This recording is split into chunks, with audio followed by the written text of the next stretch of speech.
Hey everybody, welcome to McGann and Bagel discussing another episode of My Little Pony Friendship is Magic. Today is Season 1, Episode 5, Griffin the Brush Off, which is Gilda the Griffin's first appearance? Yeah. Maybe only? I don't know. Well, if I say the answer, it'll be a spoiler. Fine, fair enough. We'll wait until it comes around. But the episode starts out with Rainbow Dash flying around, and she's kind of irritated by Pinkie Pie, but then they kind of... Just by her existing Yeah, near just by Pinkie existing. But they kind of come to an understanding of, hey, let's be like prank sisters together. And their first victim is Spike, which I think isn't fair. Spike is at that very agreeable age of a child. It is really weird, though, because, yeah, they set up a rain cloud to go off and scare Spike while he's carrying a bunch of scrolls, and he gets the hiccups. And then Pinkie Pie later gets the hiccups, and I'm like, I've never heard of being scared into hiccups. I've only heard of, like, oh, if you get scared, you will lose your hiccups. Why? Why is Spike getting hiccups from... Maybe in Equestria, it's the opposite. I feel like that's a weird line of logic. It's kind of like when you watch an anime and they're like, oh no, you got wet, you're going to catch a cold. Like, that's not how colds work. How weak is your immune system? Very. Have you seen Fruits Basket? Yuki Soma can't even handle, like, a bit of dust in his room. A strong breeze and he's a goner. This is not about Yuki Soma today, though. It is about Pinkie Pie and Rainbow Dash. And also, I wrote this note down. When Rainbow Dash is trying to get away from Pinkie Pie, she punches holes through the clouds. Yes. But don't the Pegasi kind of kick the clouds and make them go away and move them? Like, how do you specifically poke a hole in them but not dissipate the whole cloud? I don't know. Skill? It's like Squid Games with the cookies. Are you, like, cutting out the cookies? Are you gonna make me have to admit that Rainbow Dash is an incredibly skilled Pegasus? Oh, well, she is. She's just a terrible pony based on personality. I don't know. I still think if she's going fast enough to punch a hole in the cloud, then they should have dissipated. And it doesn't matter at all for the story, but I'm annoyed by it because it feels contradictory. But anyways, Pinkie Pie and Rainbow Dash go around and decide they're going to put sneezing powder in, what were they, roses for Rarity? Flowers. So Rarity's all like, choo choo, ah ha ha, you silly ponies over there laughing at me. They replace Twilight's ink with invisible ink, so she's in the middle of writing a letter and it just disappears. Which, may I say, like, she's working on potions then, and may I say that's the only dangerous one that Pinkie suggests? Yeah, I can see that point. I'm also surprised Twilight didn't lose her mind over that, because she's not been very, what's the right word, fond of the shenanigans going on around her that interrupt her studies. She's very antisocial. Then Applejack goes outside and sees, like, rainbow-colored apples and plaid apples, and that's really weird. Don't even know if that's a prank. That's just like, hey, look, you have Easter apples. Kind of a weird... Here, you fix it. Yeah, here, you lick these off. She's just gonna sell them for more money. Yeah, it's They're obvious. specialty designer apples now. You really just helped the Apple family. And the fact that there's also a Rainbow Dash fan club, she could be like, hey, Rainbow Dash, bless these apples. Is there really a fan club? Yes. Oh my. Scootaloo leads it. It's a lot. Well, we don't even know who Scootaloo is yet. Oh, right, yeah, sorry. Although this does lead an interesting question. I know Scootaloo is one of the little ponies that is like Rainbow Dash's cousin or niece or something. Where's the rest of Dash's family? Because don't most of the Pegasus live up in, like, the Cloud Kingdom? I really want to answer that question, but it's a spoiler. Okay, I guess we'll come back to it. And one of the last pranks that the two girls are pulling is putting a fake turtle with a squirter in it in the pond going towards Fluttershy. And when Pinkie Pie hears it's going for Fluttershy, she shuts it down. She's like, no, Fluttershy is too sensitive. Which is, like, that's really fair. Well, yeah, Rainbow Dash agrees. And Pinkie's like, don't worry, I have another sucker in mind. And Rainbow's like, who? And she has one of those black paint eyes from looking through the telescope. So she was the final victim. Ha ha ha. I know you don't agree. I know you think Pinkie Pie is sweet, but I agree that Pinkie Pie is so annoying. Well, hold on. Let me just break it. Like, have you never been the weird, awkward, youngest person in a friend group. No, I'm always the one trying to avoid that person. Like, I don't want to be stuck with that person. Well, I've been that person for the majority of my life. Like, I am the person that's like, I think everything through 500 steps ahead. Like, I'm too serious for all of you. Like, that is... Like, I'm so anxious and worried that, like, oh, this cool person who shares my interests, I better, like, sink my friendship hooks in now before they hate me. Like, before they figure out that I'm just a weirdo. So I entirely get Pinkie here. Oh, poor Pinkie. Poor Bagel. But then Gilda Griffon shows up, and apparently Rainbow Dash knows her because that was her best friend in Junior Speedster Flight Camp. No idea what that means, but I assume it's pretty much what it sounds like. Some kind of camp to teach you to go 20% more faster. Yeah, go plus ultra. Yes, all plus ultra. Texas Smash. United States of Smash. And Gilda seems really threatened by Pinkie Pie, and she wants all of Rainbow Dash's time to herself, and she's kind of mean to everybody, especially Pinkie Pie, but... Maybe you're the Gilda in this situation. Maybe I am, and I just never knew it, but... I mean, like, Gilda... I never hurt old people, though. Gilda was not nice to Granny Smith.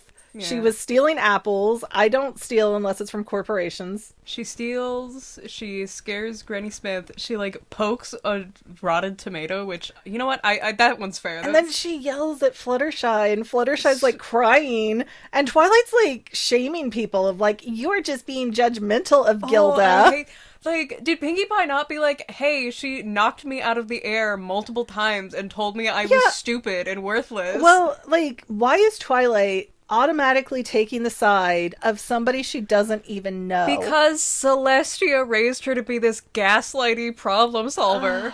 But it just seems weird to me that she wouldn't even ask further questions. Like, why do you feel that way, Fluttershy? What's wrong with her, Pinkie Pie? Well... It's just, no, you're the problem if you have a problem with this person. Pinkie Pie is exactly like your husband, so I guarantee you Twilight was not ready to sit through, like, 40 minutes of her being like, and then she grabbed my candy cane helicopter and threw it. Which does raise a few questions, one of which is, how does Pinkie Pie fund her weird little projects? Is she just super crafty? Mayhaps. Or does she have some secret, like, rock farm riches? It's really funny you say I stumbled into something. Later seasons, we'll get into it. Okay, I guess let's put a pin in it for now. We did answer the question. Rainbow Dash is not homeless, as was previously thought. Okay, my other thing that I'm wondering about is, so Twilight Sparkle at this point in the series is like, oh, these 5 ponies are my new besties. But it wasn't like those 5 were already friends and they, like, let her join their group. Did they even know or like each other really before Twilight came to town? I know definitely that Applejack and Rarity knew each other, but no one else did, apparently, somehow. Yeah, they're just like, who is that blue Pegasus sleeping in our trees at Sweet Apple Acres?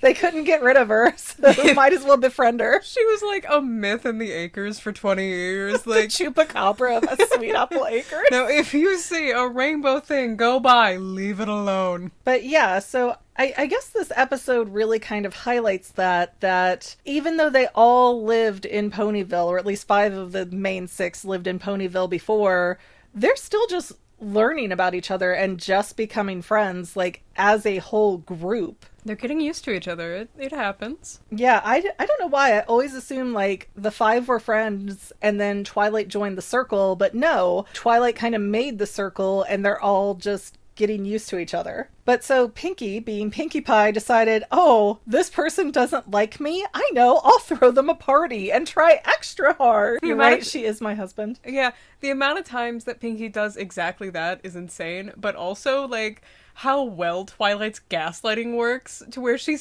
witnesses her stealing and yelling, and she's like, well, maybe it's just me. Oh, Twilight's like, oh, maybe I'm the only one seeing Gilda behave this, but yeah. I don't know why it took so long for Twilight to be like, oh, maybe I should have listened to other people when they were getting bad opinions about this person. And then when she asked about her later at the party that she threw, and Fluttershy's like, I don't want to talk about it here. Like the whisperings of an abused victim. Yes. But Fluttershy's always like that, so it's hard to tell. Like, you don't know how serious to take it if she's always like that. My husband beats me behind closed doors. Don't tell him I said anything. So it ends up actually being a prank party, and everything Gilda does, like she opens a present and snakes fly in her face, she eats a candy and it's hot, she tries to get a drink, it's a dribble glass, and it just goes on and on and on until Gilda explodes and like flips out all over Pinkie of like, you suck, you're lame, yeah. And then Dashi steps in and she goes, excuse me? I set up all those pranks. You just stumbled into them. So I guess I'm the lame queen here. Like, get out of here. The one time Rainbow Dash was actually good. Yeah, the one time. And that's a weird thing, too, because Rainbow Dash is the element of loyalty. She's being loyal to her friends. But Gilda is her friend, too. And I feel like she doesn't really try to bridge any of the gaps.